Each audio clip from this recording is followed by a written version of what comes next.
welcome back to the channel for another craft video. So, as you can tell, there is a pile of crap in front of me. That's how we're going to describe this. It is a pile of stuff in front of me, and let me see if I can try and... There's a lot of stuff. There's a lot of stuff here because I'm going to actually do one of my big projects for y'all. Well, it's kind of big for me because it does take a lot of effort on my part to do this. But and some of the parts are not going to be recorded, just a heads up, because one, I don't have the proper setup to record that and show y'all. Two, I'm not dressed for that. Just gonna go ahead and throw that out there. And three, I don't want y'all looking at me making a fool of myself with one part of it. So some sections are not going to be recorded, but I will tell you when I get ready to do those sections. So what we're going to do is we're going to make a skeleton hand ring holder. Now, we've all seen them on Amazon. We've all seen them at different stores and stuff during the holidays. And at the time, I didn't need one. Now I need one because I have this new ring that Eddie graciously got me as another engagement ring. He upgraded me some, so I'm happy about that, but I don't want to take a shower with it, so I need somewhere to put it besides just laying on my counter, and I don't have one of those little trays either. So I'm going to make a ring holder. Now, I was saving these for whenever we finally got a house and I was going to do other little projects with them, but I'm going to use them for this project. So the plan is to use this base to put the hands on, and I'm going to use both and have them at like different angles or different lengths. And then after that, I'm going to spray paint it all. I'm going to spray paint it black first and then do like little hints of purple. So I'm going to come back. I'm not going to show you the spray painting part because one, that's going to take a minute, and two, y'all have seen me spray paint a dozen times on this channel. So there's that. You know what spray painting looks like as far as me doing it with crafts. Now, if I was making an art piece, then obviously I'd have to show you, but I'm not making an art piece. I'm just spray painting all of this to make it one color, and that way I can kind of hide any mistakes that are made. And then we're going to come back in. I'm going to use these gems. Now, these came from Hobby Lobby when they were still putting out Halloween stuff like a year or two ago, so I've had these for a minute, but I have found these exact ones on Amazon, so I'll link those below if you're looking for stuff like that. These I only found at Dollar Tree, but I will search around, I can't say that right, search around, there we go, and see if I can find any online that y'all might be able to purchase. And then the base came from Hobby Lobby. The flowers came from the Dollar Tree. I've just had I keep a bunch of these flowers around before projects like this, so you know, because you never know when you're going to need these. That I do have these, and if I find anywhere else, I will link them. But I know Hobby Lobby still sells black flowers all year round, and so does Michael's, so you can kind of go there and get you some. And they've been doing a bunch of sales here recently, so just kind of take advantage of that. Now, the other things you can't see off camera is I have my E227 glue, not E, 527 glue. There we go. I like this better than the E6000 just because it works better for me for my projects. It does the same thing and it dries faster. So I kind of like this a little bit better. I've found in my stuff that it works the same, if not better, than the E6000. I have my hot glue gun off to the side because I will need that. Scissors, just in case. I don't know if I'm going to need these, but they're nice to have around. And then I have all of my different spray paints. I have my clear, my black that has been well loved, and then I have my purple over here. And last but not least is I have the ugly handsaw. That thing has been in my family forever, so that's why it looks a little rough. So what we're going to go ahead and do is I'm going to have to go ahead and cut these down to size and then come back in, and then I'll show you how I attach them to the board. Okay, so I'm back and I have my hands cut down to size. This is, let me show you, this is how much I actually chunked off of them. One, I just kind of cut the arm in half, and the other one I did cut at the knuckle. So we got those. Now comes the fun part, is positioning these, how we want them onto our plaque. I think I know I'm probably going to do them kind of at an angle and a little bit apart, just so all the details and stuff will fit on there. So what I'm going to actually do is we're going to use both the 527 glue. That's going to mainly keep them in place. It's going to be the main, because you could, realistically, you probably could run a screw or something through them, but then I would have to actually like drill out a little hole for the screw in it so the thing would sit flat. And it's just a whole bunch of other steps, or I could just do it this way. And then, because we're going to be covering this base up, we're going to take our hot glue gun and kind of weld it in place so nothing kind of moves around. Now, if I was just leaving these hands here, I'd get some clay and then mold it. That way it makes it look more like the hands were coming out of the tray.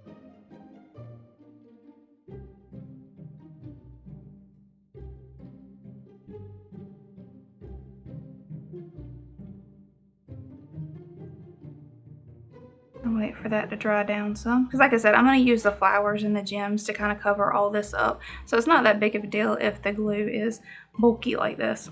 Now, and again, if you were just going to do the hand and the plate, they have, you can either get air dry clay or you can get the modeling foam, and you could do some cute little, like it's coming out of the ground kind of thing, or you add like a tombstone or something where it's coming out of the ground, you know, things like that. You can make them look a bit better or a bit more, I guess, realistic. I'm making them look kind of pretty, because I've been on a flower crystal drawing kick, so I'm just going to incorporate that into my craft project here. I think it's going to look really pretty, and I might end up doing some kind of weird drawing like that too. But for now, we're just going to do this. Okay, so now both of my hands are kind of secure and in place. It will take longer for that 527 glue to cure, but that's going to be the main thing that keeps them in place. And like I said, you could go to the bottom here and mark out like spots to put some screws in and then drill some screws in there just to extra secure it, but you have to make sure that you kind of drill out or use the what is it called, the rotary blade, I believe, so you can make your little circle so everything would sit flat here. But for me, I'm just going to stick with the hot glue and the 527 glue and move on from here. So once I've got everything secure, and like I said, it will take longer for all of the glue to really set up, but we can go ahead and move on with the process. So from this point, I'm going to go ahead and go spray paint it, come back, and then we're going to start decorating it. And then I think that will be the end of this craft. So this is kind of a long one, but like I said, it's a bit more intricate in what you could do to make your, you know, make your ring holders, jewelry holders, however you want to use this, because I might actually end up putting some of, I have some Michael Kors hoop earrings that I have on a statue right now and they constantly fall off, so I might end up sticking them on here too, just to get them out of the way. But I'm going to move on from here and go ahead and start spray painting, and then I'll come back once everything is spray painted. Okay, so I just got this all done and painted, and it's got its clear coat on and it's all nice and dry, so that took a minute. And I don't know if you can tell, but it's not completely just black. It does have a little bit of purple into it, but I didn't want like the purple to be that overpowering. So it's only just got like a slight kind of hint of purple if the light catches it the right way. So to make it give it some contrast and shadows. But I think it turned out pretty cute. I'm still kind of getting some of the, there we go, getting some of the strings that I didn't completely clear off. So from this point, we're going to decorate it. And this is where you can really get creative. So what I think I'm going to do is use, not everything, but use the majority of stuff and just kind of play with how I want this thing decorated. I know I'm going to be using a lot of the blacks and the purples. Not really concerned too much with the green. So, get those out of there. Might save them for a different project, but I think I'm just going to go ahead and start kind of mapping out where these stones are going to sit, and then we're going to go in with some of the flowers and then kind of build it out from there, you know, kind of get an idea of where I want to go with everything, because I think I want 2 of the flowers like in here, that way it covers up that main section. So I think I'm going to go ahead and just start working on this.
Okay, so now that everything is in its proper place and glued down, and we're still just kind of waiting on some of the glue to dry, this is our end result, and I absolutely love it. I can't believe this come out of my brain. You know how sometimes you make something and you don't think it's going to turn out good, and then it ends up looking better than what you thought?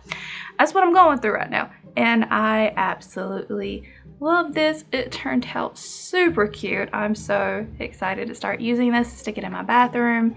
Oh, it looks adorable. And I think my favorite thing that I did is I put a little gem in one of the flowers back here. I kind of wish that was in the front now, but you know, when you're doing your creative process, you never know what you're gonna come up with. So to each his own. It's fine. It's fine. I know it's there. I can turn it and position it however way I want to, because originally I wasn't going to. When I was thinking about doing this project, I was just going to focus on the front, but now I'm glad I did the back, because now I can kind of put this anywhere I want or any way that I want, and it's got details all the way around it, and it looks absolutely adorable. I love it. So like I said, all that's left now is that whenever I go shower, I just toss my ring on there, and we are all set, and I don't have to worry about it getting lost or getting knocked down somewhere, and I don't know where it is. I'll know exactly where it is. So hope y'all enjoyed this craft. I know it was a little intensive, and a kind of me stopping recording and stuff. It was different than what I've normally done for my recording projects, but for this I just had to, there was just no way I was going to be able to really record some of this without making this video extremely long. And all it was just simple things that didn't really need a show and tell or explanation. But yes, this turned out absolutely gorgeous. I love it.